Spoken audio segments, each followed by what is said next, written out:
মার্কিন সেনাদের হত্যা বা জীবিত ধরতে পারলে বিপুল আর্থিক পুরস্কারের ঘোষণা দিয়েছে ইরান।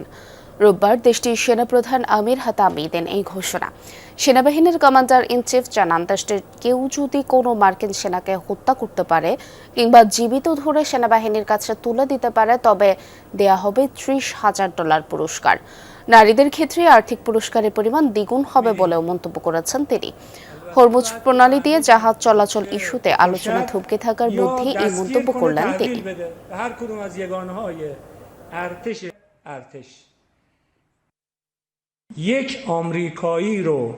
আমাদের কোনো যোদ্ধা যদি কোনো আমেরিকানকে হত্যা বা বন্দী করে ইসলামী প্রজাতন্ত্র ইরানের সেনাবাহিনীর কাছে হস্তান্তর করে জিহাদের মহান প্রতিদানের পাশাপাশি আমরা তাকে উপযুক্ত পুরস্কার প্রদান করব।